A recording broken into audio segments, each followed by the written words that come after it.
हेमंत करकरे ने वर्धा से स्कूलिंग के बाद 1975 में नागपुर यूनिवर्सिटी से मैकेनिकल इंजीनियरिंग की पूरी पढ़ाई की, लेकिन इंजीनियरिंग करने के बाद किस्मत ने बड़ा रुख लिया। इंजीनियरिंग के बाद उन्होंने देश की सेवा का रास्ता चुना।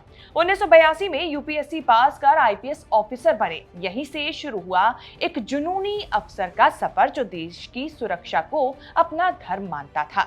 आईपीएस बनने के बाद हेमंत करकरे की पोस्टिंग कई जगह हुई, लेकिन सबसे खास रहा उनका काम रॉ में, जिसके लिए काम करते हुए उन्होंने ऑस्ट्रिया में भारत की खुफिया एजेंसी के लिए बतौर एजेंट काम किया। शहीद हेमंत करकरे ने इंटरनेशनल नेटवर्क को समझा, देश के लिए अहम जानकारी इकट्ठा की और उसे एनालिसिस भी किया। जनवरी 2008 में उन्हें महाराष्ट्र एटीएस यानी एंटी टेररिज्म स्क्वाड का चीफ बनाया गया। उसी साल सितंबर में 29 सितंबर यानी कि 2008 को मालेगांव में एक बड़ा धमाका हुआ। जिस इलाके में बम धमाका हुआ वो बड़ी मुस्लिम आबादी से घिरा था। धमाके का मकसद सांप्रदायिक माहौल बिगाड़ना था। उस वक्त ऐसे कई दावे किए गए। रिपोर्ट्स के मुताबिक एक फ्रीडम मोटरसाइकिल में बम रखा गया था, जिससे 6 लोग मारे गए और 100 से ज्यादा घायल हुए। जांच जैसे जैसे आगे बढ़ी, खुलासे चौंकाने वाले होते रहे। बाइक का रजिस्ट्रेशन साध्वी प्रज्ञा ठाकुर के नाम था। हेमंत करकरे ने सबूतों पर आधारित जांच की तह तक जाना शुरू किया।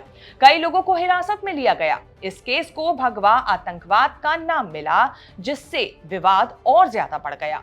कुछ नेताओं ने आरोप लगाया कि मालेगांव ब्लास्ट में जिन लोगों को करकरे ने आरोपी बनाया था, उन्हें जानबूझकर फंसाया गया। यहां तक कि बीजेपी के कुछ नेताओं ने कहा कि यूपीए सरकार ने हिंदू आतंक दिखाने के लिए ये बनाया है। अब 17 साल बाद 2025 में मालेगांव ब्लास्ट केस से जुड़े कई आरोपी सबूतों के अभाव में बरी हो गए।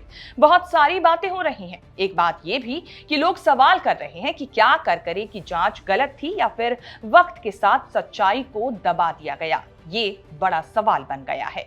जब 2008 में मालेगांव हमले की जांच चल रही थी, तभी 3 महीने बाद 26/11 का वो काला दिन आया, जब 150 से ज्यादा लोग काल के गाल में समा गए और 300 से ज्यादा लोग घायल हुए।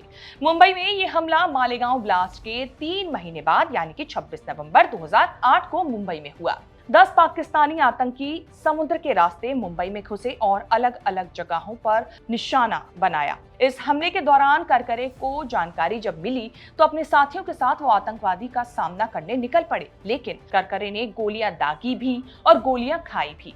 सब कुछ बदल गया। हेमंत करकरे दिवंगत शहीद हेमंत करकरे कहलाने लगे। और इस तरह की खबरें आगे भी देखने के लिए बने रहें न्यूज़ तक के साथ।